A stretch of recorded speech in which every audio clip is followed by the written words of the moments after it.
Tonight's meeting, we're going to focus on three things if you took a look at the agenda.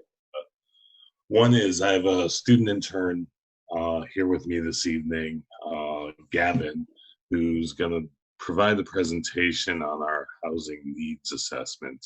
And it's not until next month that I'll be discussing housing with you, housing and residential developments overall with you in detail.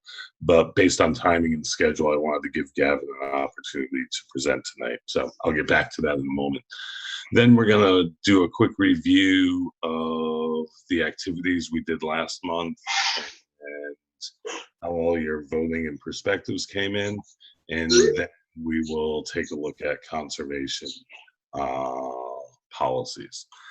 So with that said, let me give Gavin a brief introduction. Gavin was a student of mine back in the fall at Trinity College in a class that I teach on urban planning.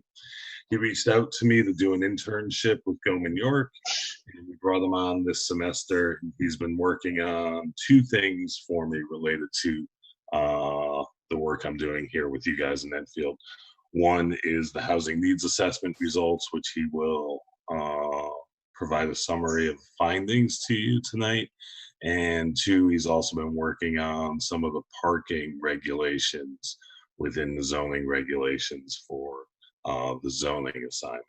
So with that said, I'll turn it over to Gavin. I think he's going to share his screen, a short PowerPoint presentation.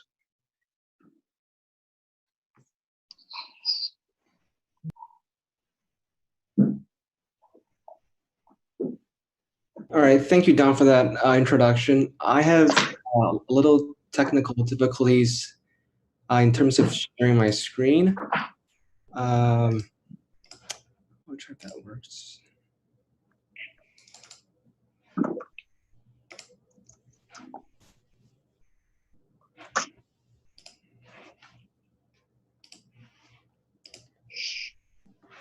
Is sharing not available to you, Gavin?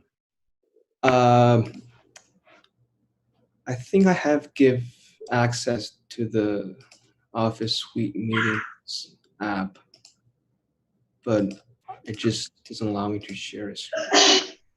Why won't you come back to me later? I'm gonna. Actually, if you could email me your PowerPoint and I'll share the screen. Okay. Thanks.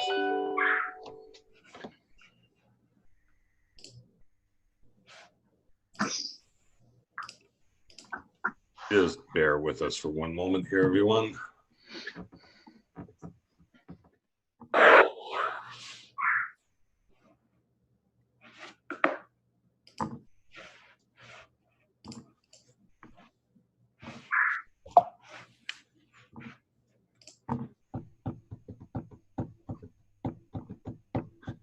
And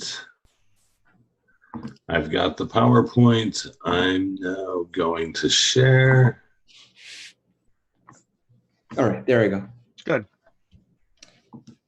All right. Hi, everyone. My name is Gavin Xu. You're getting the wrong screen, aren't you?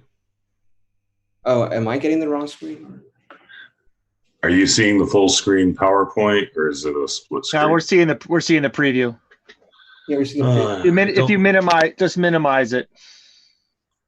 I don't know why it does this. I'm just going to switch it to the other screen. So There now you go. should be getting. Yeah, there you go. Thanks. Take it away, Gavin. All right. So to the next slide. One sec. Sorry. There we go. All right. So before I get into the specifics about Enfield, I would like to talk about the households, the type of household in the nation in general. As you can see from this chart, there are two elements that I want to point out. The first element is that there's a gradual increase of one-person household in the nation. And the second element that I want to point out is that there's a significant amount of decrease of married couples with children in terms of their household types in the nation from 1970s to 2002. So just trying to keep that in mind with the trend. And the next slide, please.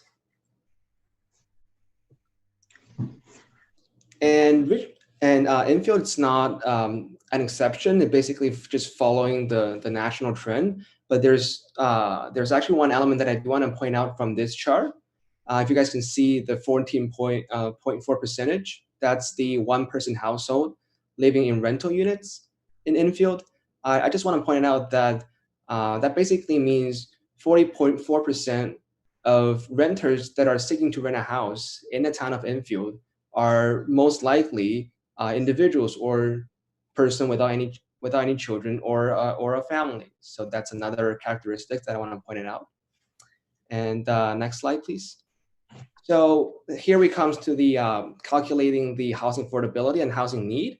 So basically, the calculation constituted of the number of households with incomes adequate to afford the estimated affordable housing value or rent value are subtracted from the existing housing units at the approximate value or rent.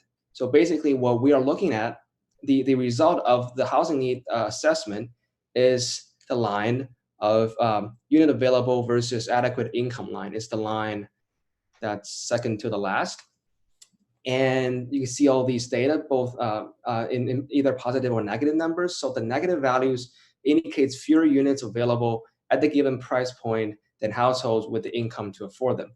And a positive value indicates more units available than households with the income to afford them.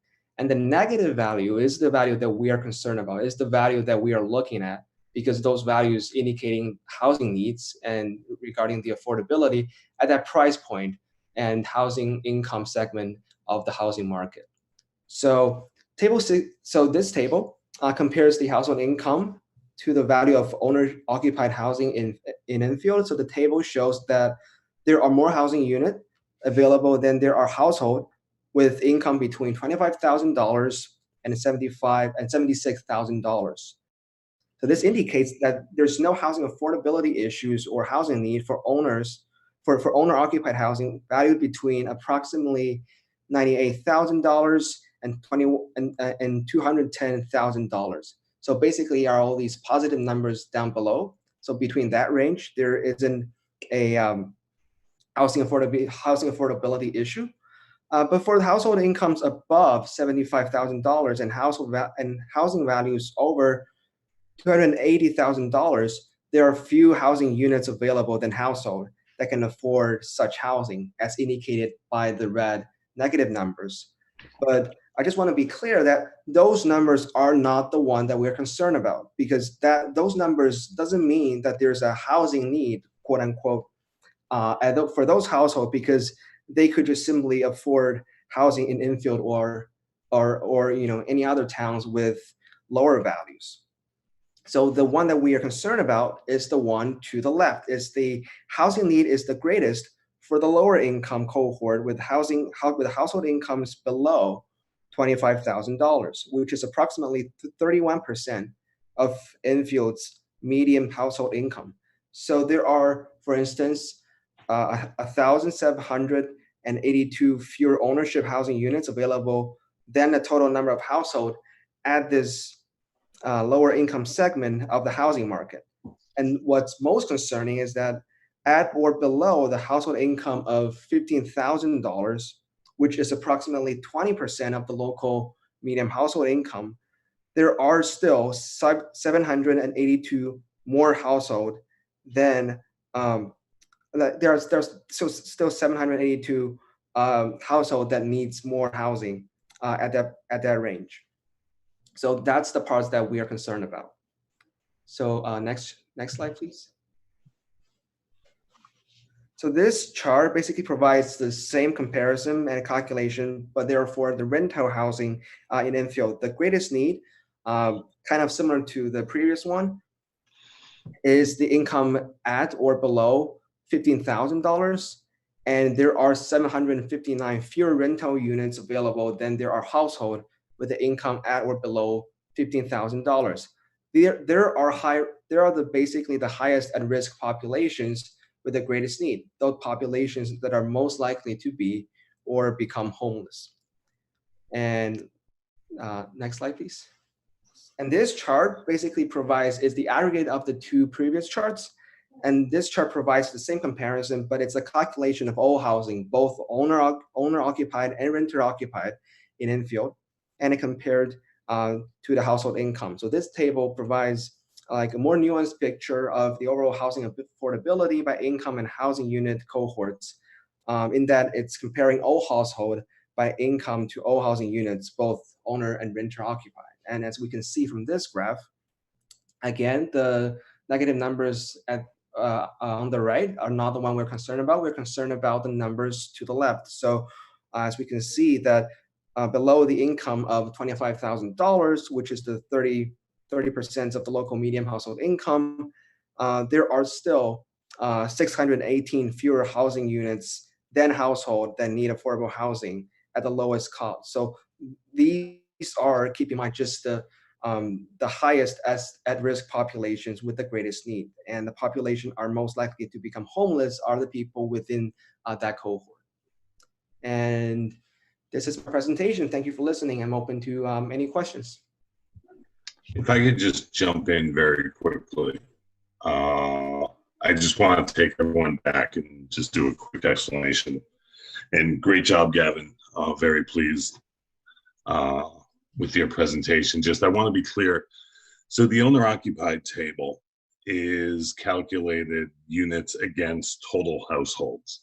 So in these numbers, we're seeing renter households appear.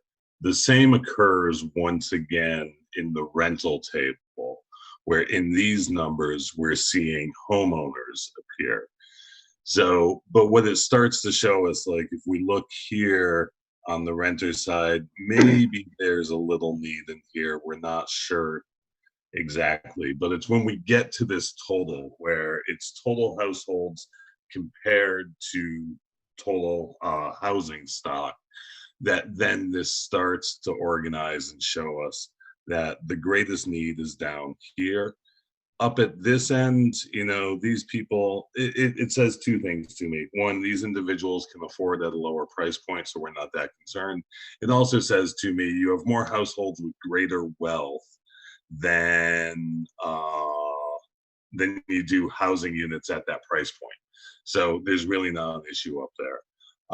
The last thing I want to point out is these households are households in the greatest need, and they're the most challenging for us to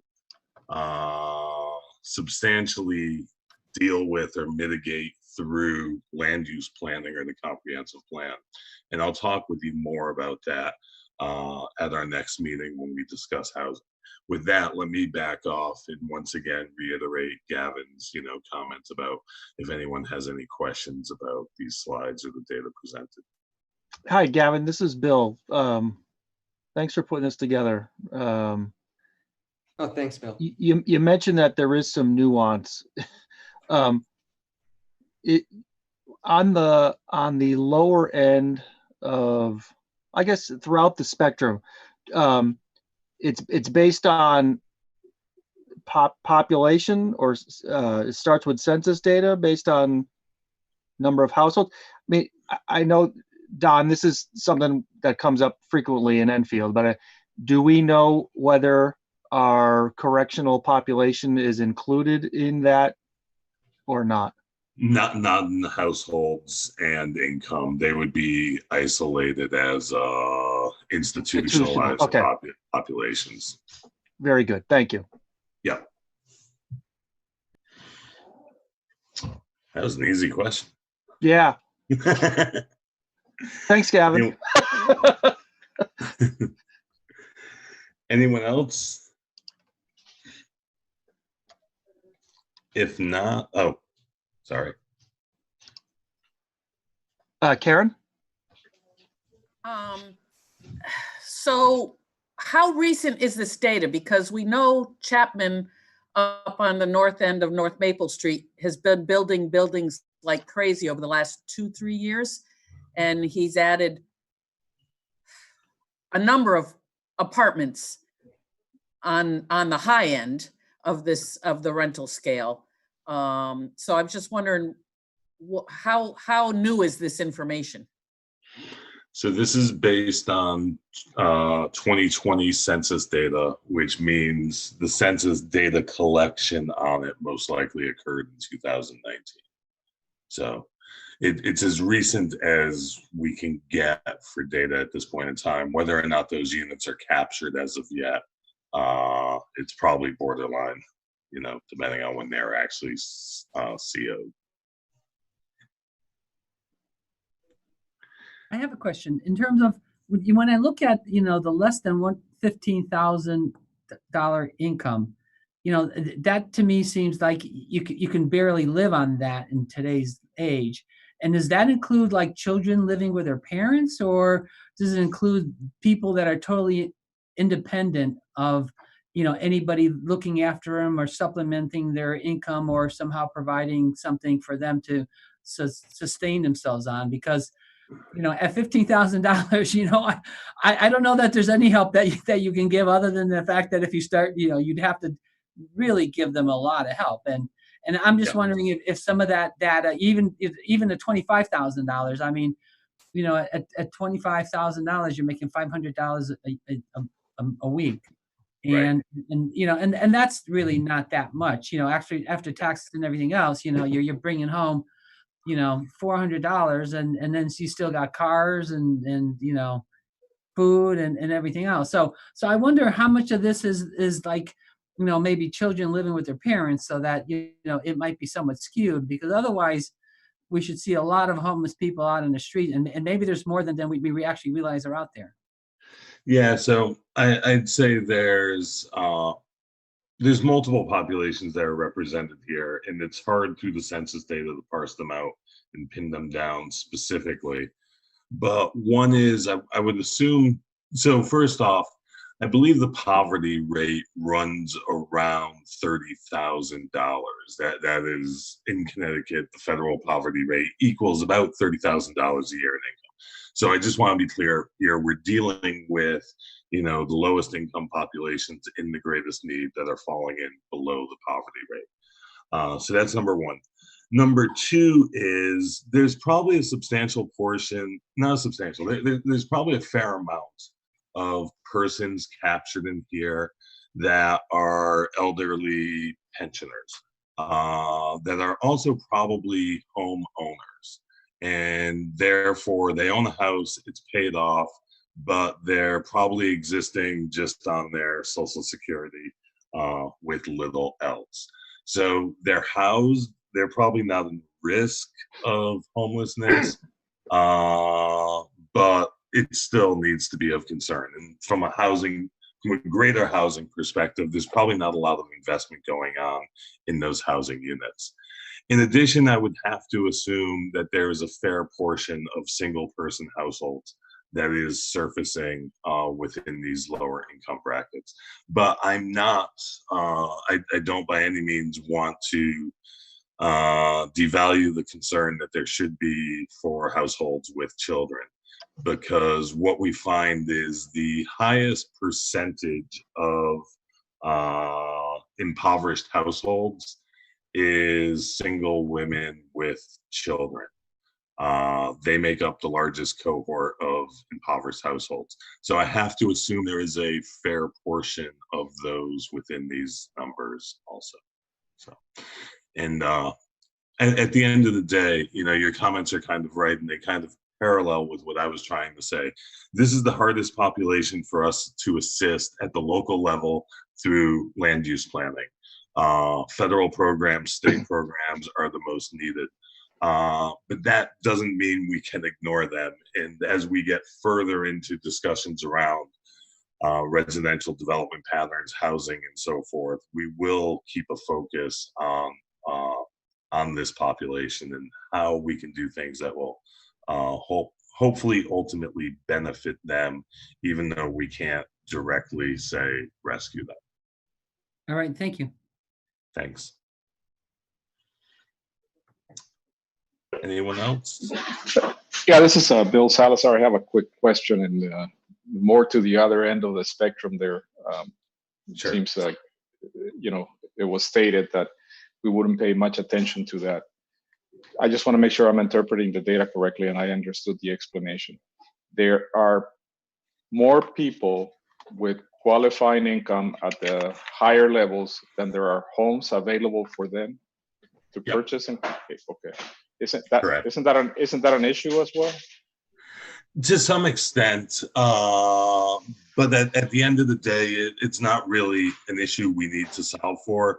It means that either A, people are underpaying on housing. So we typically find in the housing market, especially with first-time home buyers, you buy at the top of your affordability. So let's say you're searching for a house and the bank qualifies you for, $300,000. You're going to spend $280,000 to $300,000 on a home. We don't buy low. What this is telling us is that there are a large number of households in Enfield that earn substantial incomes, and they've purchased or occupy housing that is much more affordable than their income is itself. But as we go through, go ahead, sorry. No, please. No, I thought you were done. Please go ahead. So my feeling is, as we start going through kind of housing policy and thinking about this, what this says to me, in that it gets to kind of this bigger concern where communities always have this concern over, affordable housing and lower income households. What this says to me is you can kind of have a dual strategy, that if you're accepting and willing to cope with and deal with the lower income households, then you can also simultaneously kind of unabashedly go after higher income households. So you shouldn't feel guilty over approving the large single family house on the large lot as being kind of exclusionary to others, so long as you're doing things to actually make sure that you're aiding these populations. So then from an overall property value standpoint and stuff, if you're still targeting attracting these persons and high value housing, then you're creating this balance within the community. And I'll talk more about that with you guys as we move through the housing topics. Okay, you've actually addressed my follow-up question, which was, if you don't do anything for the people at the other end of the spectrum, then it's very likely that you're going to lose those people as residents of the town and all of the maybe perceived benefits that they bring, being the higher taxes, etc., which is going to detract from you being able to address the people at the other end of the spectrum. So, right. Yeah. And at the end of the day, I mean, we're trying to strike a balance here. How do you continue to retain and attract these households while at the same point in time attending to the needs of these households and trying not to do one at the exclusion of the other? Okay, thank you. Thanks. Anyone else? I think there's a question in the chat. I always forget to look at the chat. And I can't find it on my screen right now. It's from Peter. He wants to know how time affects the numbers. So example, are the higher incomes come over time, and do they remain in a home from 20 years ago? Yeah, that's a great question. I mean, at the end of the day, I would have to, most of us, our earnings increase over time. So, the first time home buyer in their late 20s, early 30s is probably, just to say, falling in the 75 to 100 grand range. And that's a generalization. Of course, there's going to be higher and lower and so forth. But over time, it's likely that that household will progress up. Now, do they go from 100 grand to 300 grand? Probably not, but do they progress up the brackets? So yeah, there probably is definitely a time equation here. You then have to recognize, once a person hits retirement, their income depreciates greatly because the way the federal tax code is and how we count income in retirement and kind of net worth and savings isn't, attributed to yearly income. So you can also have a lot of people say, you could have people here in these lower income brackets who are retired, living on Social Security, but they've banked, $400,000 in cash into mutual funds, and they're, just receiving dividends off of those on a yearly basis. And that's all that's being counted for in income. So it's not always a full picture in the way the tax code. So income is an AGI calculation for the most part? Yeah. Okay. This is Bill, does HUD make available statistics on how many, for instance, how many housing vouchers are in circulation within a community? The state of Connecticut Department of Housing does. And actually, it's funny, I usually have those numbers right at my fingertips, and I just don't tonight because I'm working off my laptop from Maine.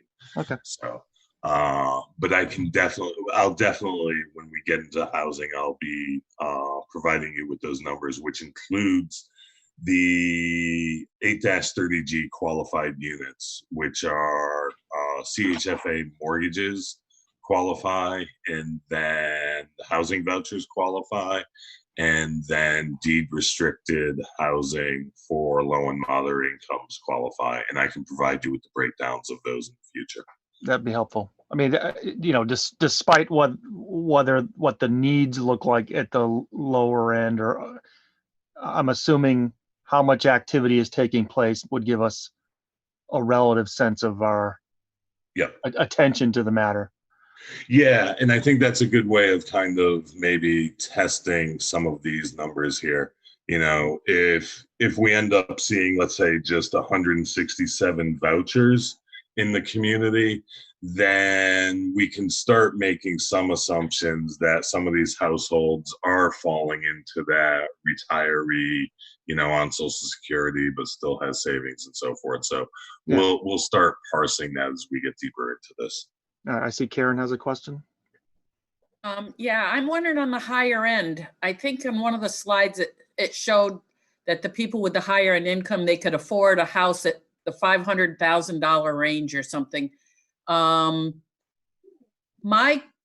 feeling is a lot of these higher end income people own a second home, and that's why they stay in their moderately priced home in Enfield, so they can afford to go away anytime they want and spend it at their vacation home, so to speak. Because there are a lot of vacation areas close by, that they might have got in earlier in life and were able to afford it, or things got passed down from relatives or whatever. Well, so that was my thought. And they may not be interested in a higher end house at all. They're just happy where they are, and they wouldn't be interested in a higher end house. Just a house. And that doesn't necessarily mean we're trying to or want to get them into a higher end house. First and foremost, I always say we have to recognize that all people make choices. And for years, I kept my home ownership costs very low intentionally, so that I could afford doing a PhD in England and travel back and forth on a regular basis to that. So we all make those choices and decisions. My income did not match my housing value at all. So one, we have to recognize that. Two is, though, just kind of there's my bigger point, I think, is there's always this concern about more affordable housing and the potential governmental burdens of having more people of lesser incomes in the community. And I'm just trying to make it clear, the numbers up here are far stronger than the numbers down here. This isn't a huge population compared to what we're seeing up here, for one. And then number two is that means that you can still have policies that encourage and attract households at this upper end, whether they're buying at the top of their value or doing the second home, that we can have policies that actually encourage both ends of the spectrum.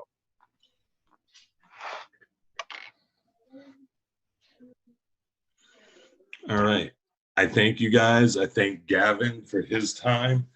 And like I said, I'll be back with you next month.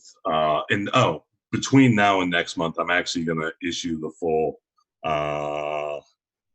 housing needs assessment report that Gavin drafted. It's, I think, approximately 20 pages or so, and gives a very good detailed breakdown of the overall housing characteristics and income characteristics within Enfield. So you guys just saw the results tonight. There's a ton of other data that's going to come with that report when I issue it tonight. Cool. I will stop sharing. Thank you, Gavin. You can enjoy yourself elsewhere if you wish. And Thanks, everyone. Have a good night. Nope, Thank there you. it goes. And let me just, sorry, my screen's acting up on me. There I go. And all right, now.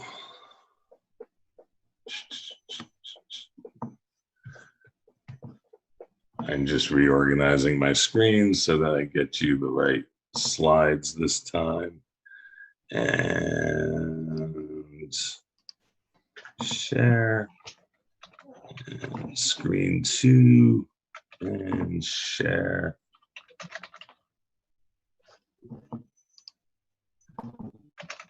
Yes. I believe you read these files in advance. If you had a chance to read them, then you'll see all my comments in them. I'm just going to go through and talk about some of the highlights. At the end of the day, on the SWOT analysis, I wasn't, I wasn't shocked. So it's kind of what I kind of anticipated would have been answers. And I'm not saying that I foresee the future and know what you guys are thinking, but when you've been doing this work as long as I have, I think you start to read a community pretty well. I was impressed with your kind of assessment of your community strengths. I agree with you on these. These are strengths, they are important, and they can be capitalized on and should be capitalized on. I also agree with kind of the assessments that you guys and the participants had on the weaknesses in the community. And once again, I think a lot of them are actionable to be mitigated and reduced ultimately through this process. So, we can come up with strategies to move you forward on, say, riverfront access. We can definitely come up with strategies on sidewalks and bike lanes, and definitely come up with strategies on vacant retail space and so forth. So I'm feeling good about our ability to mitigate these. Oh, and Thompsonville, can't forget that. Some of these other ones are a little more challenging. I will work hard at kind of shifting your feelings or perspectives and maybe fear of change. But I can only do so much in that area. Same with things like, if it is true, and I'm not saying it is, but it's what was expressed here, PZC is not reflecting resident needs, then once again, that's and I'm just going to sort of say, I don't agree with that in terms of, but I'm on P&Z. So it's one of those kind of things where I think they have a misconception of what we're trying to achieve versus, what the reality of the situation is. Yep. And I think that, possibly it has to do with more educating, how our hands are tied and how our regulations dictate, the direction we go. And a lot of us have inherited these regulations, and what we're trying to do is upgrade them and change them now so that they do reflect what everybody needs. But we're by no means disconnected from the general public at all. It's that we're not sitting on our high horses. We're not, have our heads in the clouds. I think that, do we perceive ourselves, and maybe our perception of ourselves is wrong, but we seem to think that we're common people with, the same goal that everybody else has in town. So, yeah. But I have to sort of comment on that because I raised my hand, but I'm going to lower it now. But now that I said my piece. Okay. And believe me, I do understand and see both sides of it. Recognizing that, the citizens don't always understand what it is that planning and zoning does or what it is they're doing, and vice versa. But we at least need to recognize and be cognizant of it through this process. So I basically took your guys' answers out of the chats, the letters that you gave, and I plotted dots representing each one of the letters that you guys voted on or used in the chats. And this is essentially kind of, I'm taking some license here on the decision to put a dot there and a dot there. But this shows you that the vast majority of you felt above middle, that Enfield's a good place to live. Now, I did find it interesting that also the overwhelming majority of you found that Enfield needs improvement. There is something kind of amusing to that, but at the same time, I don't think those two responses are conflicting responses. You can believe that Enfield's a good place to live, but at the same time, feel that it still needs improvement. And I think that's actually something good that's being shown here, that the community wants to improve.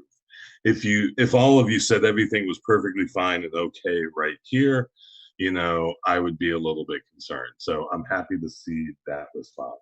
Do you want less or more development? It's kind of funny. I asked you guys a bunch of development questions intentionally to see how the answers lay out. And you guys were pretty consistent through all of these answers as they come up. So my interpretation, kind of maybe a little bit of a tepid response here. You want more development, but only 3 of you were really willing to kind of jump in and say yes.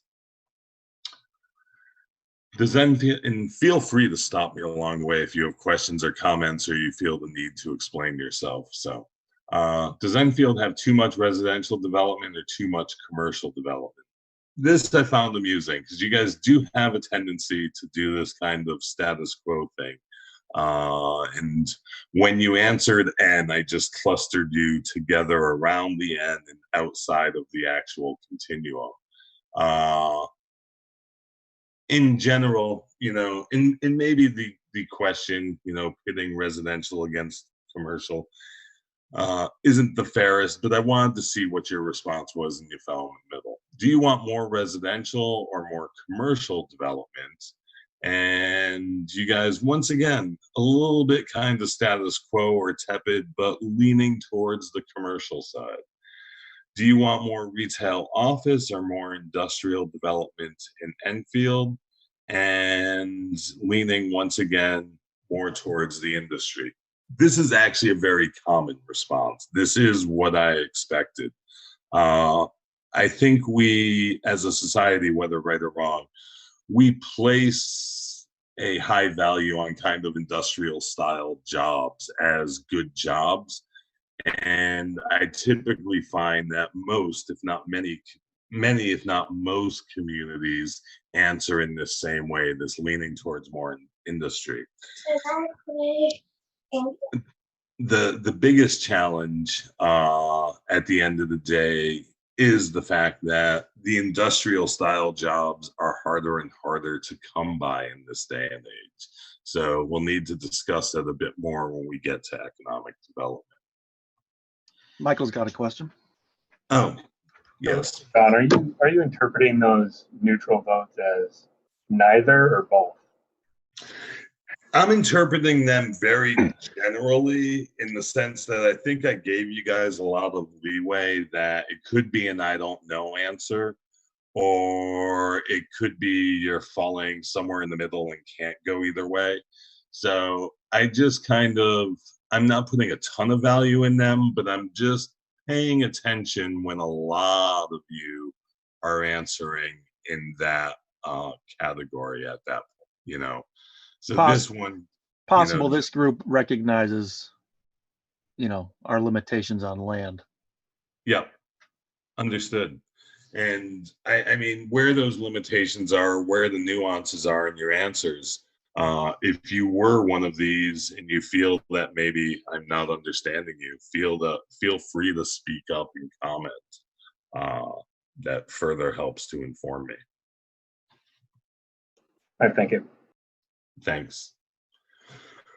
So next slide. Do you want more commercial development along Elm, Hazard Ave, Route 190? This answer kind of surprised me a little bit. And I guess I was kind of surprised at the lesses and not the more. Now, I recognize that the answers can always be nuanced here. Is it just, do you feel it's developed out and there's just really no chance for more development? Or do you feel it's overdeveloped and so forth? And we can kind of tease those answers out as we continue these discussions. Does Enfield, oh, yes, Mike? No? Okay. Yeah, my hand should be down. Okay. Does Enfield need more or less preserved open space? Once again, not surprised here. Oh, when you occasionally see the blue dot that's kind of beyond the continuum, that's for those of you that put multiple letters. So when you did FFF, I recognized that and just kind of shifted it out there. Once again, this is an answer that's not surprising to me. And open space has been a priority in your prior plans and is evident still needs to be a priority today. The next question, do you want more multifamily residential in Enfield or less? I was a little bit disappointed in this. I was hoping for a little less of these answers down here, but I get it. Your regs kind of reflect this. So I'm not necessarily surprised by it. And we'll spend a lot of time discussing that as we go through housing, as we already started tonight to some degree. Do you want more commercial development in Thompsonville or Hazardville? I kind of chuckled with myself when I wrote this question, but I had to write it. So reaffirm kind of the interest and commitment to Thompsonville, but also knowing that in the community survey, there were the online survey, there were some responses that were concerned about not enough attention being paid in Hazardville. And I wanted to see if that kind of resurfaced within the context of this activity, and it likely did. So, and do you want more single family residential or more multifamily residential? Here, I was kind of surprised, even though if I go back to the prior slide, there is this, I'll just call a full aversion to multifamily. It was maybe a little bit softer when posed this way, that we have a little bit of interest there, have a lot of falling in the middle, a few falling in the middle, and still this commitment to single family residential. And there's nothing wrong with that. I guess at the end of the day, in an ideal situation, if maybe this was more equal across the continuum, I'd feel a little more confident or better, but it's not an issue, and we'll discuss housing more. Do you want more agriculture preservation or open space preservation? I asked this question because we always have that kind of generic view of open space. And open space is so many different things. So I wanted to kind of get this question out there as distinguishing between the two. And I'm not surprised that the majority or more answers showing up on the more open space than on the agricultural preservation. I don't view that though as devaluing the importance of agricultural preservation. Just your guys' continued kind of interest in access to the waterfront or interest in active open space, which shows up in other questions, is kind of being reaffirmed here, that kind of public access to space is important. Hey, Don? Yes. It's Karen. Yep. Back to those two open space questions, the one on the previous slide and on this one. I think a lot of people think that there's a high percentage of preserved open space in Enfield. And I don't believe that's true. There is open space in Enfield, but I don't think there is a lot of restricted preserved open space. I think we have more right now agricultural land in the State Farmland Preservation Program than we actually have in an open space, protected open space situation. You know, our schoolyards have land around a park around them. Say like Nathan Hale has a park where the kids, a playground and everything, where the kids play. Well, once we sell that school, that playground's gone. You know, so that's not really protected open space.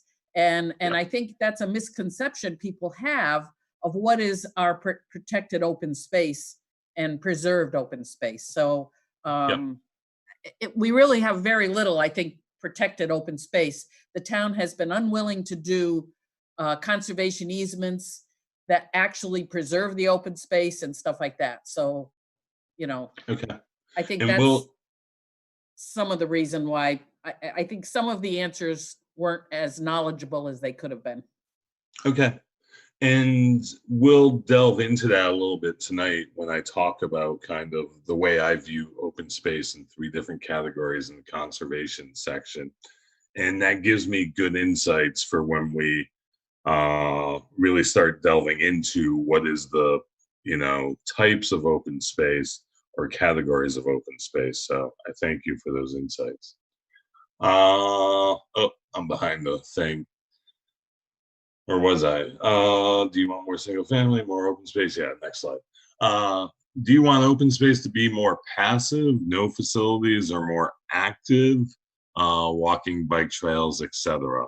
Once again, this has been a recurring theme. I think we see kind of a priority surfacing here. Are you willing to pay more for passive or active open space? This really surprised me. If there is one question that shocked me, because typically when I ask pay more questions, there is a fair portion of resistance to that idea. And about taxes and high taxes, to have no one come in on the low side of this continuum really surprised me. And as we move through this may be the kind of, you know, policy message to kind of send to those who have, it's not P&Z so much, but those who have control over the purse strings, that maybe there is an appetite in the community to do more around the purchase and protection of open space, or the building out of facilities within open space for active access. Is housing in Enfield affordable? This is one of those questions, every time I ask it, I'm not surprised, but I'm still almost always surprised in that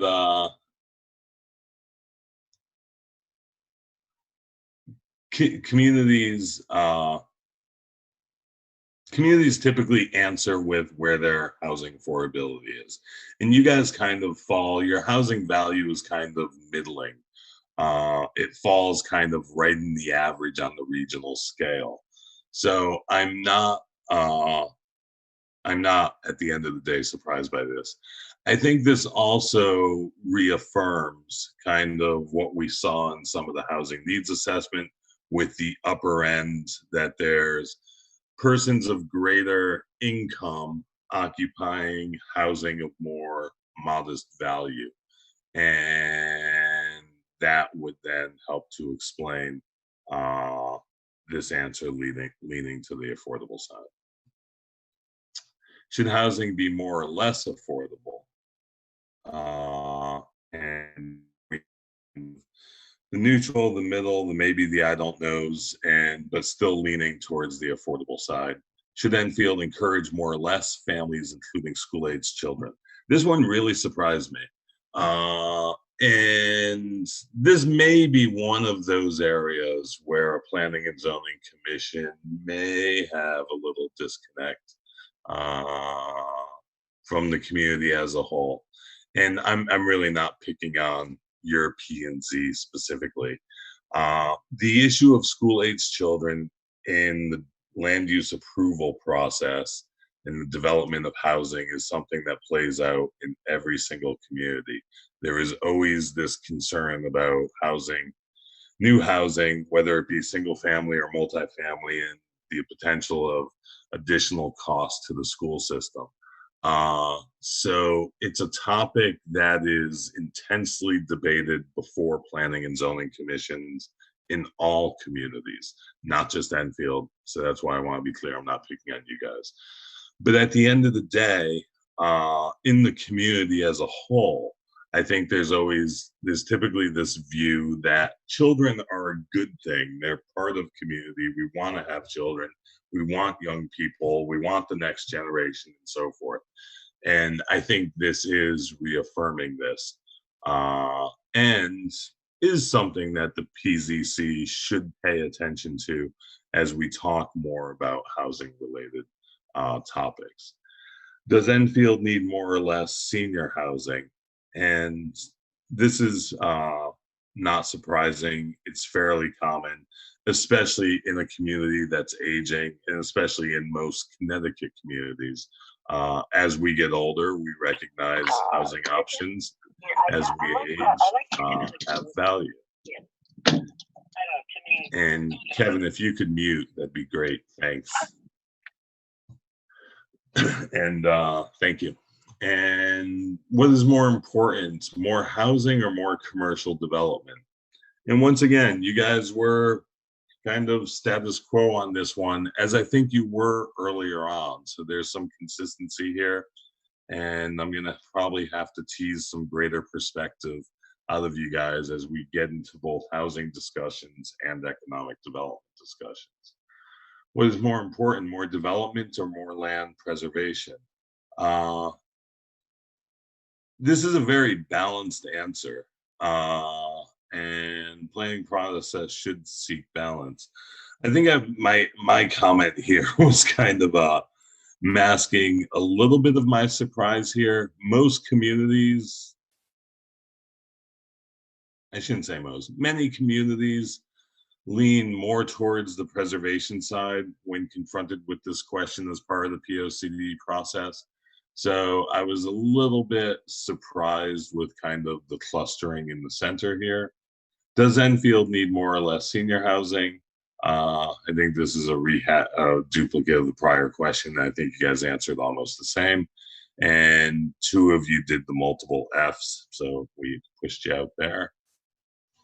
Should Enfield Square Mall remain as a retail site or be converted to multi-family housing?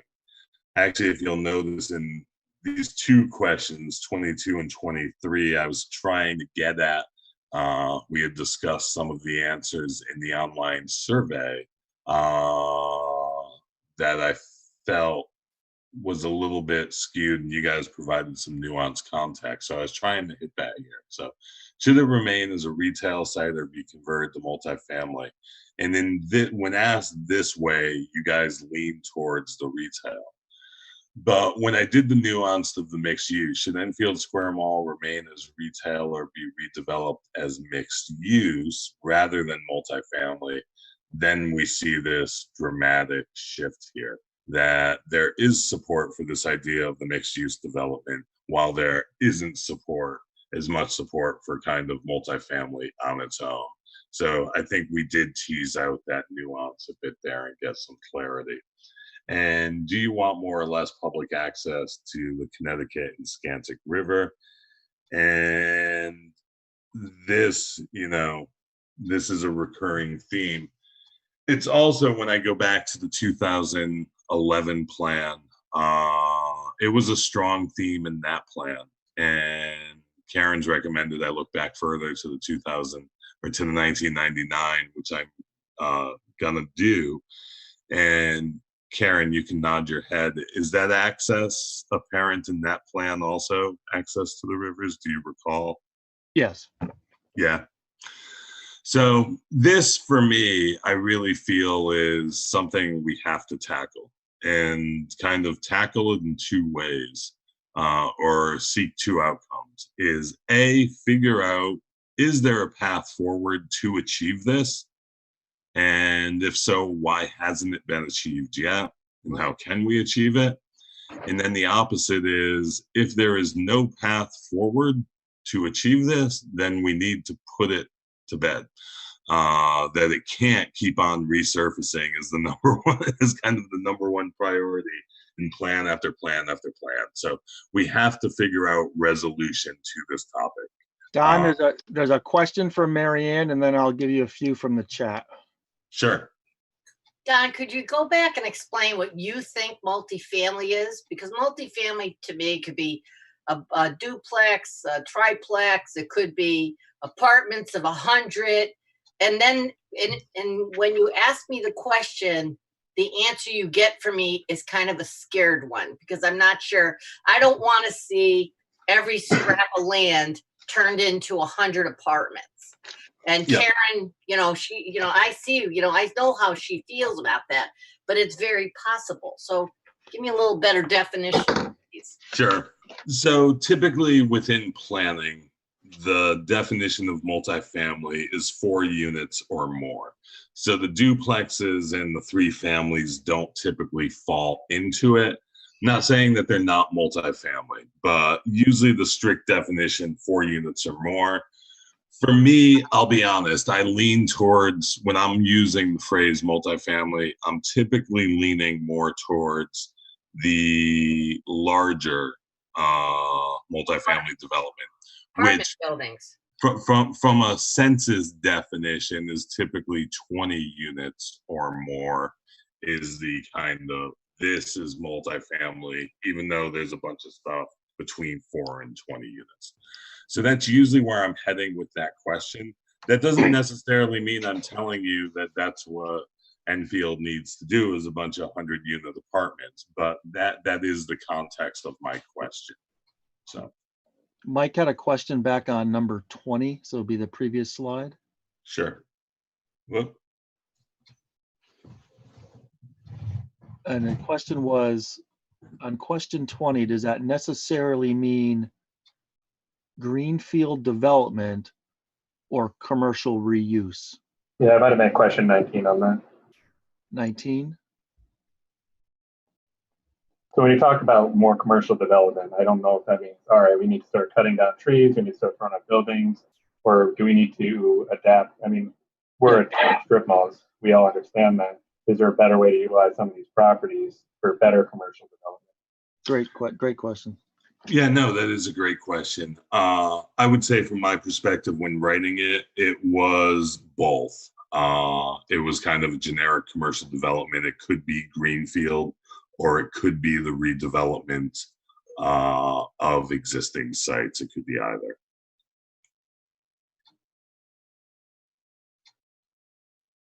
Marianne, do you have another question, or is your hand? Oh, sorry. Okay. Just don't.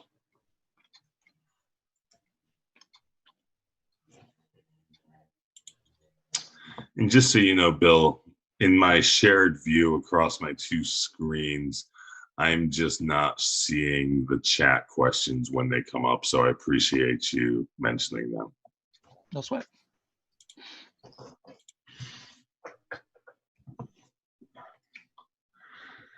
So basic assessment, how many votes fell into the number 1 priority by category on this exercise? I asked you, if you controlled and oversaw Enfield's budget, what would your top 3 funding priorities? What would be your top 3 funding priorities? This is how you guys essentially voted. 5 of you fell in this category. 3 were for 1, 1 for 2, 1 for 3. And as we make our way down here, we ultimately find that economic development had the most answers for priority 1, transportation and infrastructure most for priority 2, and Parks and Rec most for priority 3. I do need to recognize there were 8 votes for Parks and Rec over 7 votes for transportation infrastructure, but it ranks higher on priority, so I gave it credit there, just in my kind of interpretation of this. 3 top priorities that fell out, ultimately end up being economic development, transportation infrastructure, and parks and recreation. I went back and forth with this as to whether or not I was surprised or shocked or not with this. But in some ways, so I ended up saying, I'm not sure how this informs us. I think I typoed here. Is the support for sidewalks and bike lanes, or easing traffic congestion, or train station or rail? We're not. I'm not getting the nuance here, and that's okay at this point. I can just honestly say, I guess why I was kind of struggling with this one when I reviewed it is typically open space, agriculture, historic, all those preservation things typically rise to the top in most communities when I do this kind of exercise. So I guess I was kind of surprised not to see those rise to the top. And then I think I was kind of surprised with how much attention's been given to Enfield Square, that it didn't fall in. Now that may be, simple question of, it's in private ownership and why should Enfield be spending its money on it? I get that. I definitely get that. So I do find this interesting to some extent, but we're going to have to tease some of this out. So I don't want you to think we've decided these are the top 3 priorities, but we've gotten some insight into priorities. Rich brings up a good point in the chat. I mean, the Enfield Square could be economic development. Yeah, definitely. I mean, I get that. When you take all the work that the town has done and the committees have done on putting together TIF legislation and design guidelines, I mean, yep. So this group in particular may feel that it's accomplished some of these things.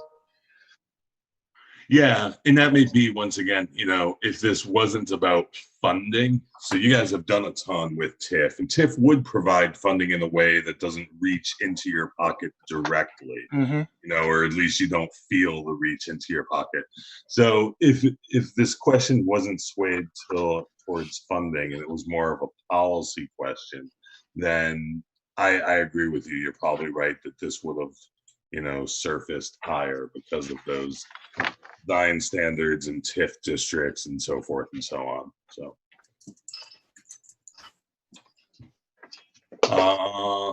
and here I just started. This is very preliminary. I think these vocabularies provide a lot of insights into where you guys are, what you're thinking of, and I just tried to distill down the many comments into some general categories. So community-centered, connected community, digitally and physically, well-rounded community with something for everyone, inclusive, prosperous community.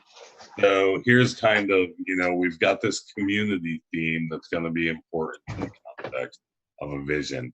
And unified, responsive to all beliefs, maybe being somewhat similar. Destination, walking tourist. I love this answer, whoever gave it. Walking tourist, food, coffee, shopping, riverfront place to play. I think I paraphrased some there, but it was a great response. And it says a lot. It provides insight.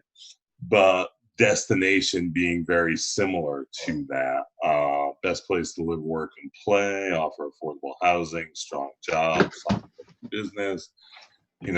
That coming, all of these are kind of relating to vibrancy and active. Then family friendly, diverse, affordable, place I call home. I really like that. Home for my grandchildren, affordable, safe place to raise families, good working relationships, and so forth. So once again, taking, in some ways, maybe this is bringing community down to the family scale, and so forth. And then thriving outdoor recreation, beautiful town, treasures historical natural resources, adaptive to betterment of residents and growing up to be a walkable, sustainable community. So just some themes to start thinking about here. And as I said, I will start drafting some more cohesive vision to start getting before you guys for your thoughts and input. I think that's the last slide, and it is. Any big picture questions or comments at this point? Now I see some chat stuff, and that may just be me missing the prior chat stuff. You're up to date. Okay, thank you. I appreciate that. So let's move on to conservation. And Sorry, this is Bill. I have a quick question. Sure. Yeah, I noticed that the responsive to all beliefs was in all caps. Was that somebody's statement? Is that a? Yeah.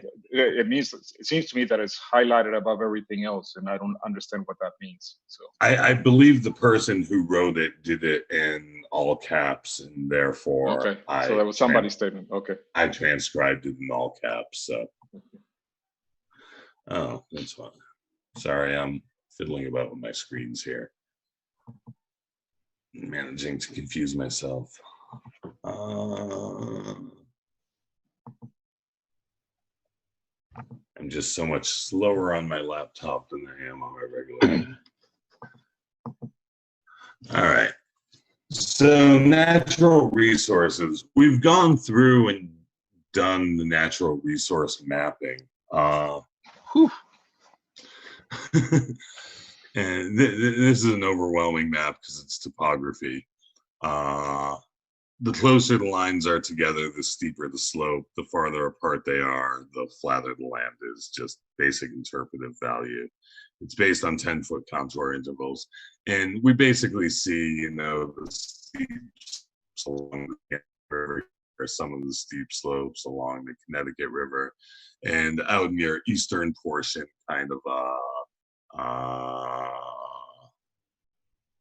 in the eastern portion of the community, some of the hills and so forth.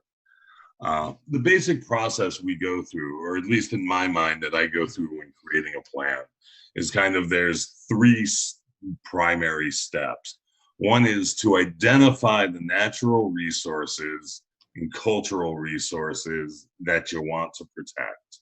And we can isolate those. So that's why kind of conservation, preservation comes first. Once we isolate those and know what it is we're protecting, we can then talk about development, housing, commercial, industrial, and what we're willing to allow to develop. And once we isolate that, and both those things are now isolated, we can then talk about infrastructure and community facilities and those things that are needed to support those other land uses that we've isolated.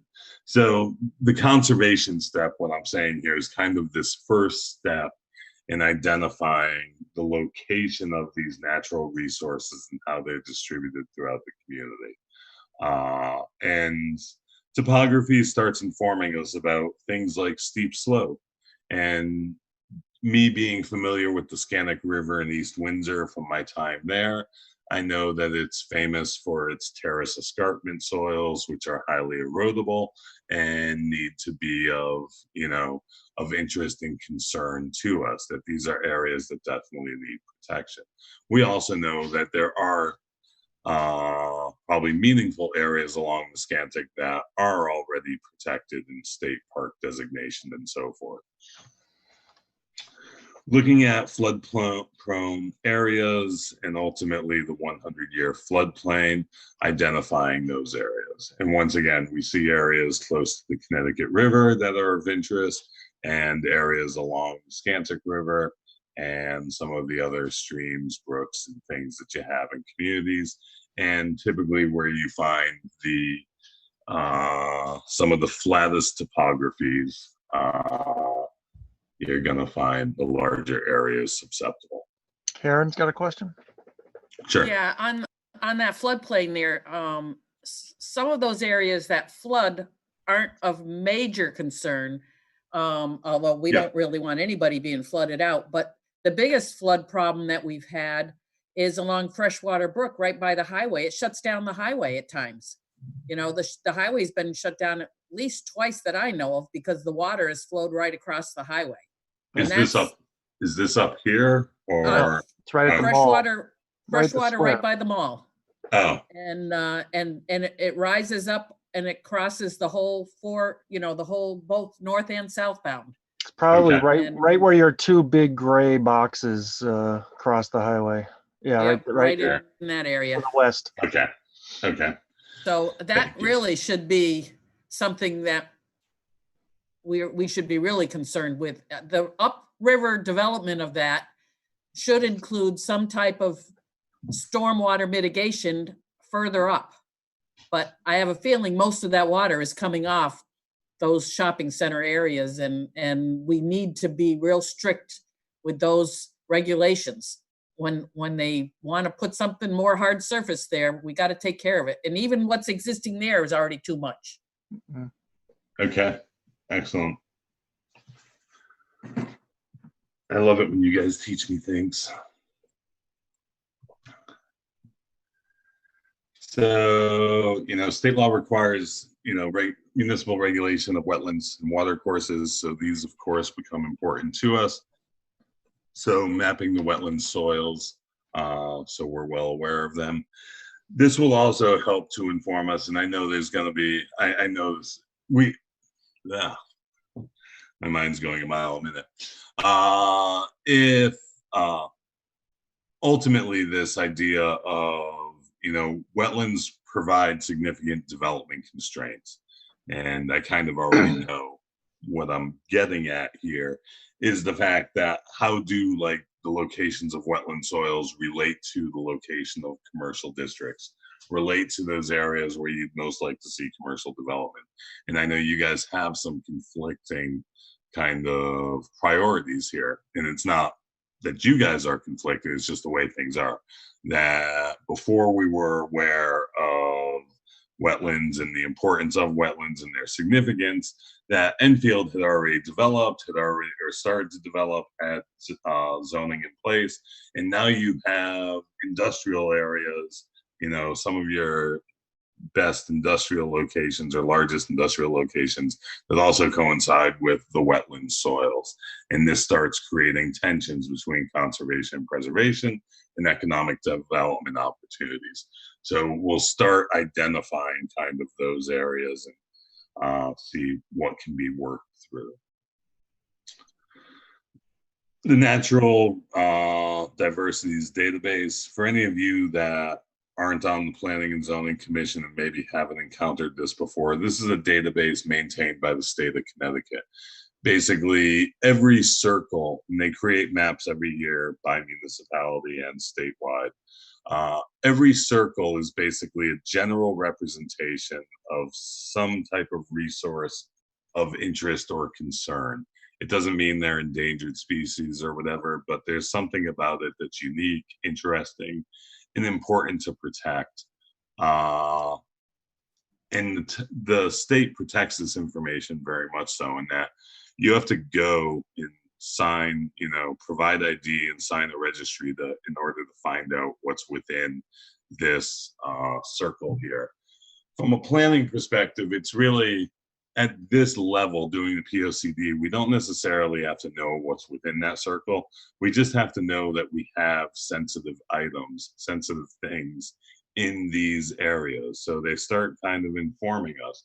We already know that we have floodplains along, the Scantic. We already know that we have steep slopes and erodible soils along the Scantic. Now we know up in the upper reaches of the Scantic, we have some species or habitats of interest. This starts helping us hone in on now, well, this is an area that's prime for preservation if it's not already preserved already.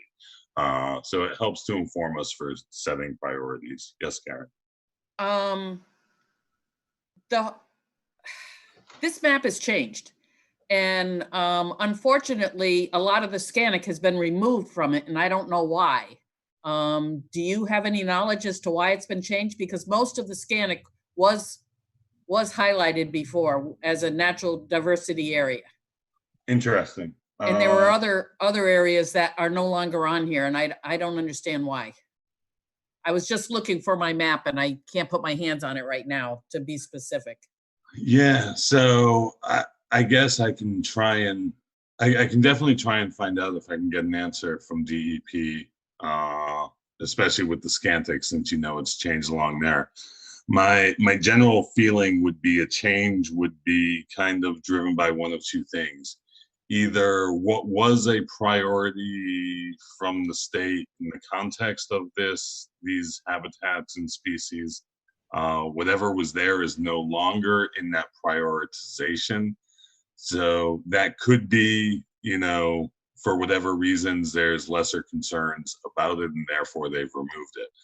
The flip side of it is, there's always the potential that it was a rare endangered species that's no longer inhabiting that location, that maybe it's become rarer or so forth. Let me see if I can find out an answer. Is there, Rich brings up a good point in the chat that, it is considered a critical habitat, but is that different than a diversity area in prior years, Karen? I think they were natural diversity areas. Okay. Yeah, they all are. But like that circle in the middle, does that include like around the police station and the senior center? It's hard to tell exactly where that is, because there was some areas over there that had critical habitat also. Are you talking about where my cursor is? Yep. Generally, yeah. I'm guessing that development across from the police station had some critical habitat or natural diversity area. I'm not sure which, but okay. There's signage over there, right? Yeah, and I think there was also some on the Win Stanley property, which I don't know what, if Right. that's been changed. And just also remember, they often, these dots are very equalized and they're general. So it could just be, this dot could be representing that it's just simply a salamander of interest has been identified somewhere in this circle. And they may know nothing more than that.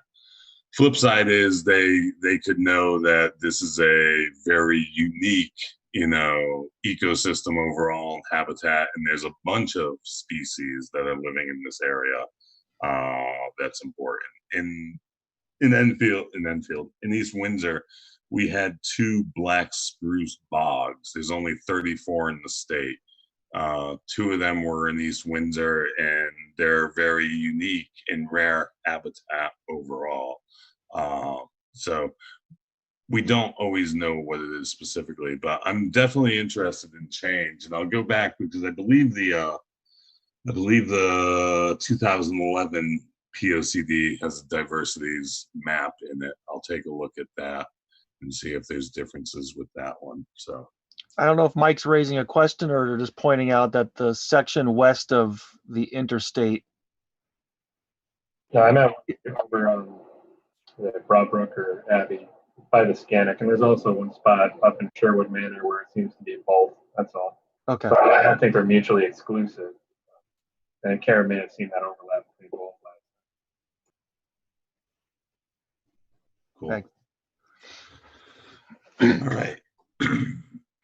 Next map, farmland. Farmland soils, prime farmland soils, and important farmland soils. My easiest answer to you guys is, wow, you have a lot of them. And the fact is and this is naturally occurring, this isn't a criticism, you've developed over many and much of them. This is a common occurrence in just human habitat. The overwhelming majority of us live in close proximity to water sources, and that means we live in floodplains, and that means we occupy the best soils. Why does that occur? Because historically, the most common means of travel was via water. We didn't walk very far from where we landed. And of course, the original settlements within the Connecticut River Valley were within the floodplains, because those were the most fertile soils to sustain life of those early settlements. The unfortunate consequences, as urbanization, suburbanization has occurred, we've developed over much of this. But it does start pointing to the importance of, especially when you have so much prime farmland, the importance of the preservation and conservation of farmland, soils, and farms in general within Enfield.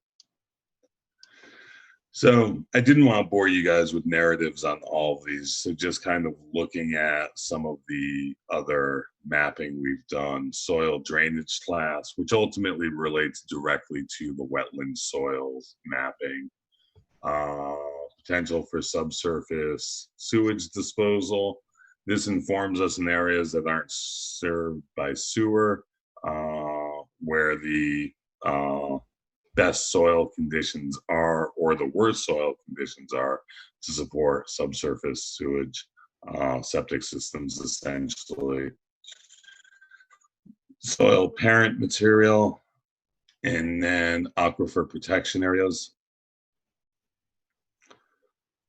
And this was what I started to mention about open space that I always like to emphasize with communities, is kind of, I view open space in 3 categories. Am I breaking up with you guys by any chance? You My just computer did. You just did for a moment when you started that sentence. Okay. My computer every now and then flashes me unstable connection. So anyways, so I apologize if I am breaking up at all. The dedicated open space, for me, these are lands that are permanently preserved as open space for conservation, public access, or natural or scenic values. National parks, state parks, or town-owned parks that have deed restrictions written into them, or any other type of land with deed restrictions. So even, I would even put, farmland preservation into this, where purchase of development rights have occurred. These are lands that are protected in perpetuity based on their kind of legal status.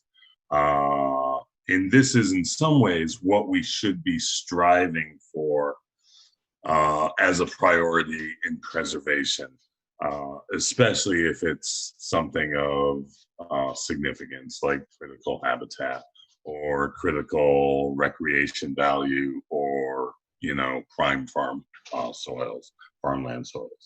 Managed open space is land that is used for some purpose other than open space, but that provides open space characteristics. I like using the MDC reservoirs in West Hartford and other communities, Granby and so forth, is a good example of this. The MDC back in the 1930s purchased thousands and thousands of acres of land to protect their water assets. They also projected that their region would develop to 3 million persons, which it hasn't.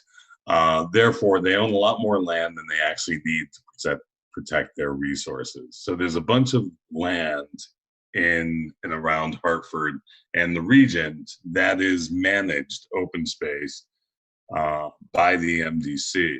But unless it's directly associated with one of their reservoirs that they're protecting, it actually could ultimately in the future be sold. They had a large parcel in Glastonbury that they had contemplated selling. The town ultimately purchased it to protect it and keep it from developing. But those things are kind of managed open space. Also, things like cemeteries and so forth can fall into these categories. And your town-owned land and properties, the excess land to the school that Karen mentioned, I would put in the managed category if it's not deed restricted and protected in perpetuity. And then the last is ultimately what's typically the most controversial form of open space, and that is perceived open space. That is all the land that is vacant, undeveloped, whether it's farm or forest or just whatever, and it's perceived to be open space, but is in private ownership and will likely develop in the future if given enough time. And this is the land that typically becomes most controversial in the land use approval process, because I, as you know, Mr. Jones, purchased the house next to the beautiful field that I love so much looking out my kitchen window when I wash the dishes at. And I view it and see it as being open space. And then I see the public hearing sign and realize that developer Smith wants to put 55 houses on it. And I get upset because you're destroying the open space. Yes, it's undeveloped land, but it doesn't meet the other two categories of open space, and it's in private hands and will likely develop if given enough time. Any questions, comments? Yeah, I was wondering how the Connecticut and Hazardville water land kind of falls into that. And this might be a question more for town staff or people that have worked on the previous plan of conservation and development, because I know there's some land on here, say the Hazardville water or Connecticut water. In fact, a lot of land along the Connecticut River or Scantic River. That I'm not sure if that would be perceived or managed. Similar, we have Kings Island, which is, well, formerly the Northern Connecticut Land Trust, I believe, or Northeastern Utilities, one of those they have that in a land trust. So I don't know that they're developable or not. It's just, I guess, an open-ended question that I have. Yeah, that's a good question. And one, to do this, we looked at, I believe, this is, I'm gonna have to go back and talk to my mapping analyst about what exactly we did here. I believe this was from, I'm not even gonna say that. We're gonna have to go and look at assessor's records, which we did use in part for these maps, but essentially the assessor's records usually have specific types of coding that inform us as to use. But I think I might have to cross-reference those codes now that you mentioned it with ownership, like Connecticut Water Company and so forth. Yeah, I'm not sure we're actually capturing their properties in part or in full here. right. And then Mike, is it Rocky River or Karen? Is it the Eversource holding company? Yeah, I think it's Rocky River Realty Trust or something. I don't know what the new name is, but Yeah, that's so what it was back then for Okay. Kings Island. Kings Island and a lot of the The all land stuff along on the the river, north. the north and the extreme south. Yes. Yes. The electric company owns a lot of that land along the Connecticut River. Okay. And they were Whether a couple there's years ago. actual- They were establishing a new entity and moving a lot of that property into it. Okay. Good to know. So we'll take a look at that. Oh, thank you. The other question I had, Don, do many towns purchase development rights for privately owned open space? I know we do it for farms, but is there an active program out there for purchasing development rights for open space where the landowner can keep the land? Yeah. And it's kind of like a conservation easement, I suppose, but Yeah. is there any programs out there that you're aware of similar to that? So first and foremost, the like- Farmland Preservation Purchase of Development Rights Program is a state program. It's funded by the state, it's operated by the state, and property owners can apply into it. And it's been a reasonably successful program preserving lots of land, and especially up in this north central part of the state. I know East Windsor has a lot of preserved land in the program, as do you guys. Local, I can definitely, so I have a two-part answer to this. I can't think off the top of my head of any specific municipality that is doing local purchases of development rights. But I'm going to have to look closer at that because I do know I have come across POCD recommendations for local purchases of development rights. So I may be aware of the policies, but not the actual program. So let me look into that. Yeah, well, we actually have a community farmland preservation program that the state started as a test program with a couple communities, and we Okay. did sign up for that. We just haven't saved any farms yet. But I'm specifically asking about open space, Yeah. you know, So and just the- wondering where, Yeah. you know, and where I'm, other I'm just communities think. I'm just reacting in the moment to you, and my gut reaction here on the open space side, there's probably two challenges in doing that. And I'm not saying we shouldn't look into it further. I'm just what comes to mind. One is the idea of open space for the sake of open space without public access. May be a challenging hurdle to cross. So yes, if it's critical habitat, you want to save and preserve it. But if there's not access, then that may make some less likely to want to spend the money to preserve it.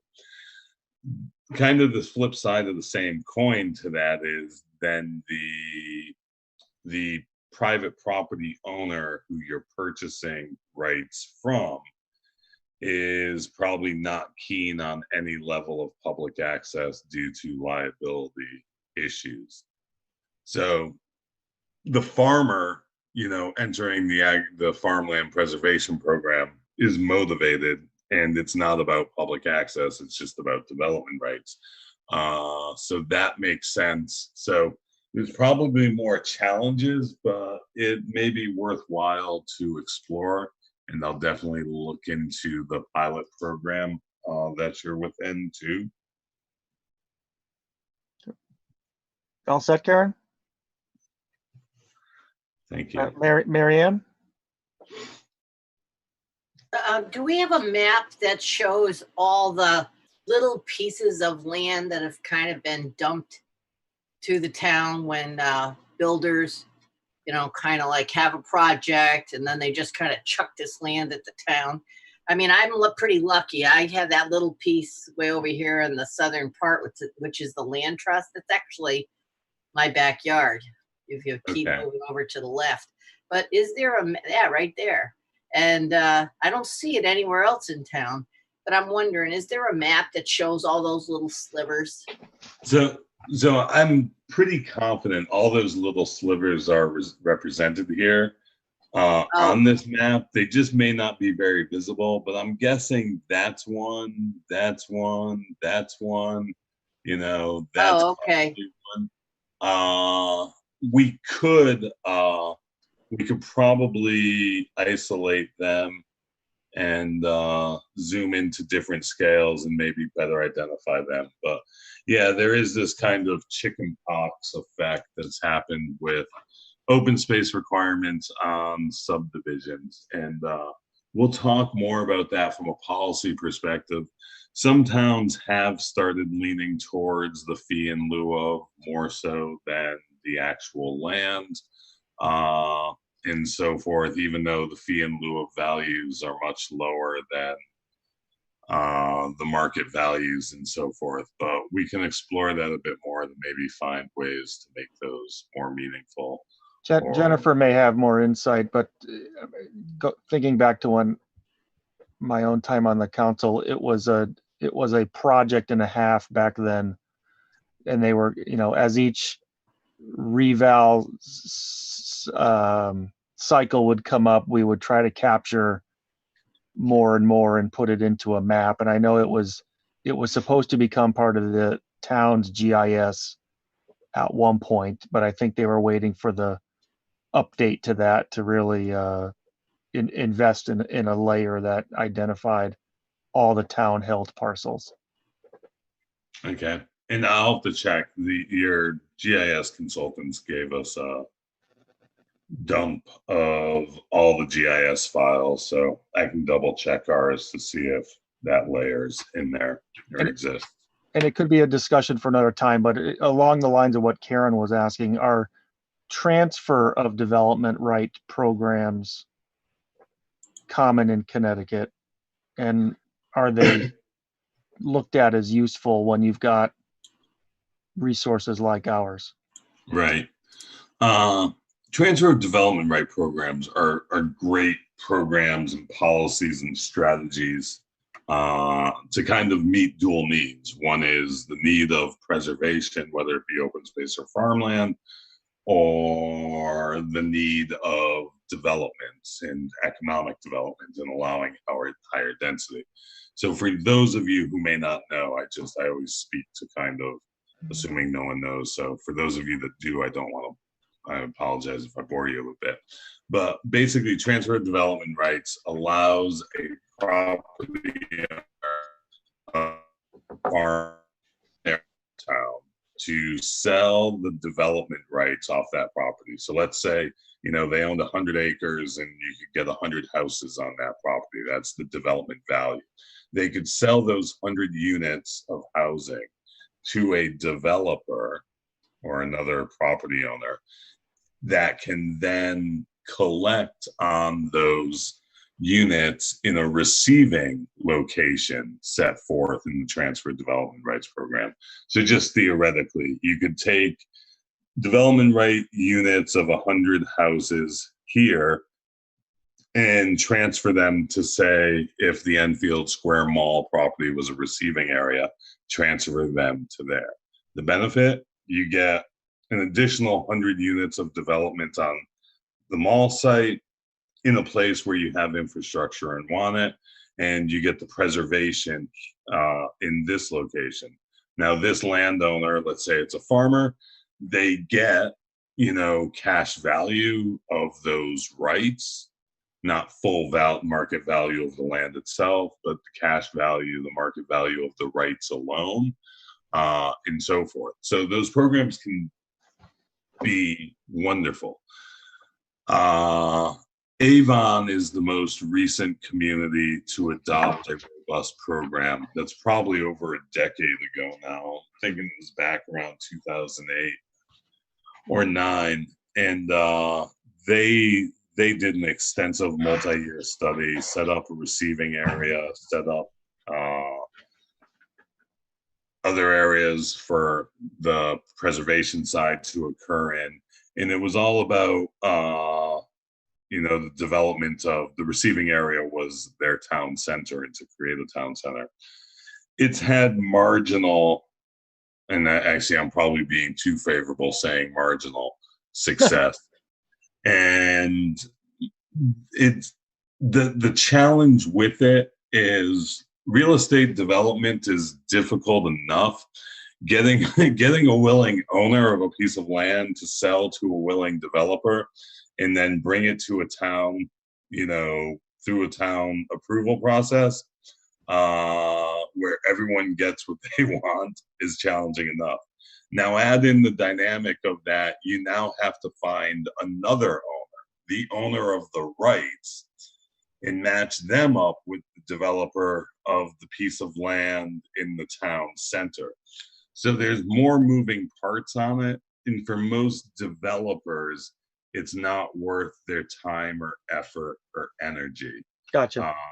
Unless where I think, and I just framed in the POCD for Ellington, we strongly recommended that Ellington do it.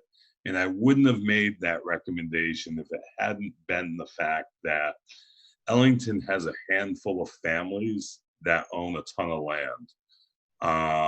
And their holdings span both the side of the town or the area of town where they want development and the areas of town where they want preservation. So my feeling was, if the Jones family owns land in both locations, they can utilize the TDR themselves without engaging in other parties, and it's more likely to work out. So it's the moving parts that make it challenging, but I'd say it's worthy, with you bringing up, it's worthy of us looking into and exploring if it's an option here. Thank you. If I could just add one more comment, maybe multiple, one more comments. The Conservation Commission was able to, when the town started doing the tax sales on properties where they weren't paying their taxes, I discovered, because some of these entities didn't even exist anymore, I discovered that a lot of these properties were land that were supposed to be turned over for open space after a development.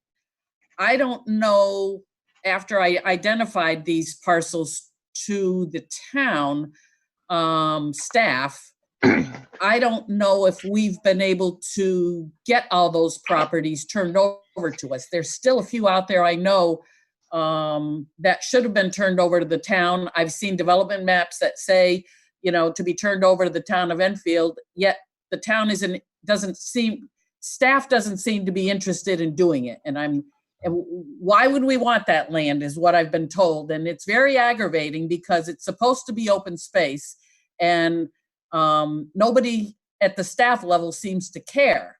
And I can't yell loud enough. It's our open space and we want it. And I'm not blaming anybody that's on right now. Just so you know, we've gone through a number of planning staff over the years, and but this goes back to I've got a map that shows back in the 60s or 70s that land was supposed to be turned over.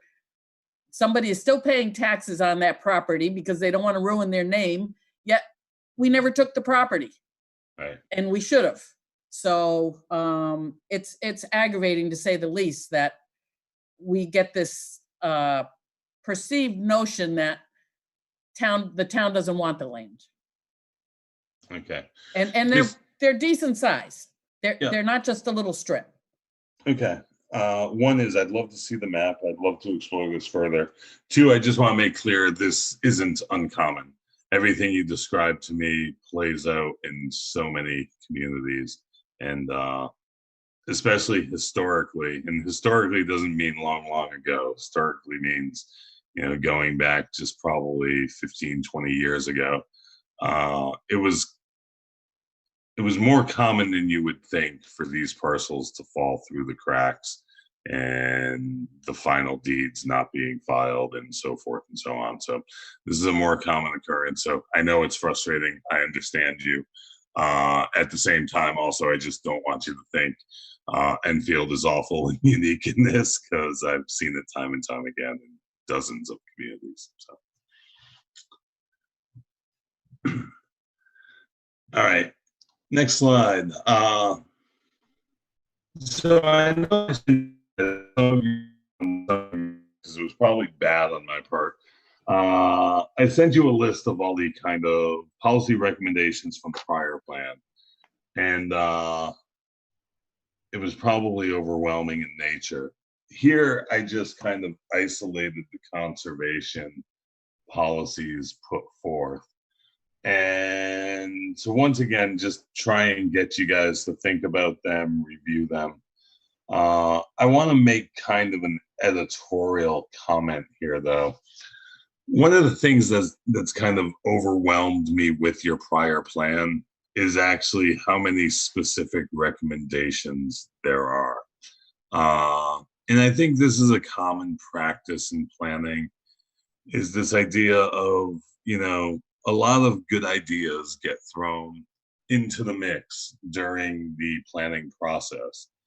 And then it becomes very easy to not want to not include good ideas. So we end up making long lists of everything that's recommended and everything that's a good idea. And I think from an implementation standpoint, that ends up being overwhelming. And I know from my standpoint, when I review prior plans, it's overwhelming just reading them, let alone having to implement them. One of the things I'd really like to try and do in this planning process is really get you guys to kind of focus in on what is most important. And we can recognize that there's a lot of good ideas, and we're going to hear a lot of good ideas. But we can't necessarily do them all. And I think by providing them all, we can end up in a place where implementation becomes overwhelming. So how do we identify, and if you've picked up on it, maybe I've been helping you think about that already, is what are those things that are key and critically important? And kind of what are, I always like low-hanging fruit. So what are the 3 to 5 items that the town of Enfield's not doing that it could very easily do, and that we could get quick, easy successes on, creating momentum? And then what are the next 3 to 5 challenging things that are important? So if we could arrive at a place that our conservation strategy only had somewhere between, 5 and 8 items, some easy, some challenging, I think that puts us at a better place and a better chance for implementation long term. So I don't want to bore you guys with these. I just want to reiterate, if you have a chance to get me comments on what you think are priorities, feel free to email them to me and or to staff, and they can forward them on to me.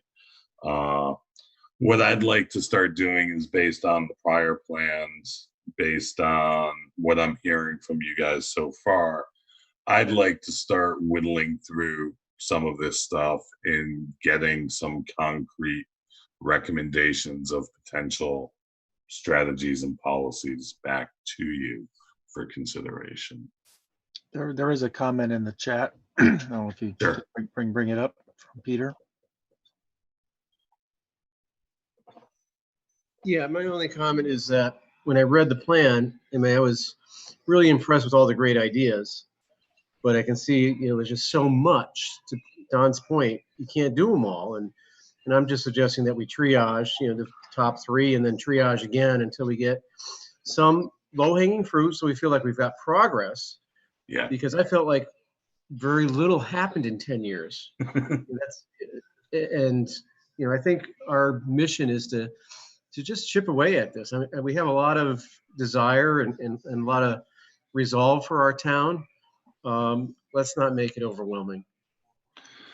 Thank you, Peter. I think that's great comments. And I also just want to comment here. I think it's important to add, government moves slow. And I know for some of us that can be a frustration, but it's a good thing. And the reason why government moves slow processes, because it's open and transparent, and because we reach out and engage the public, and it's decision by committee, not by, individual or CEO.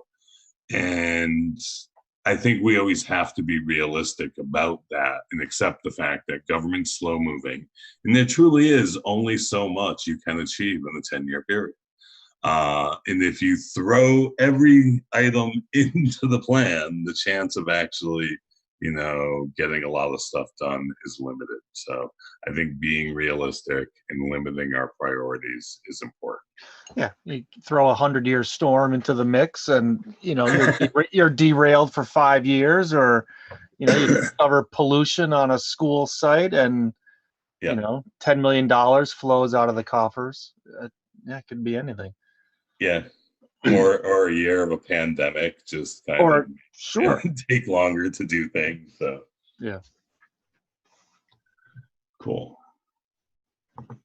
I also thought that these prior maps, just so you know, the inland wetlands, water course, because it had things like the terrace escarpments and so forth on it, highlighting these critical areas. So these are from your 2011 plan.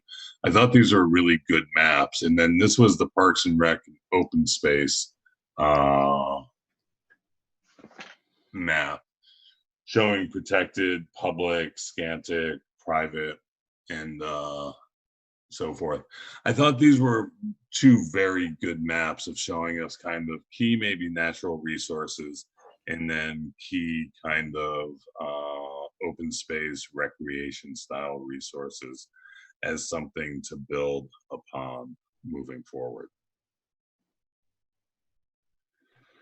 So by analyzing and mapping locations, spatial distribution, we can identify areas of the communities that need special attention, protection, regulation, or conservation as natural spaces. Once the land areas that require special consideration and protection are identified, we can further plan for active, passive use, and public access. So that is the end of my presentation for tonight. And sorry, I was just glancing quickly at the comments, but I see I'm up to speed in the chat. That's the end of my presentation for tonight. And as I said, I think I'm going to try and next month get back to you some thoughts on priorities. If any of you want to share thoughts on priorities with me or with staff, feel free to do so. And I'll maybe start inching us a bit more into housing at our next meeting also. Any questions, comments before we wrap up?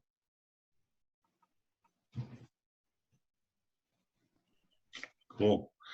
I thank all of you for your time, for your assistance, and especially recognizing that we're getting into better weather and these beautiful evenings are tough to sit inside on. So, but I think the best or mow the lawn, right? Yeah, but I think the best nights of the week are to come beyond tonight. So maybe you're not missing out on too much. So thank you guys. Have a great night, and I'll see you next month. Thanks a lot. Great, great, great work. Thank you. Very much. Thanks. Thank you. Right. Have a good night.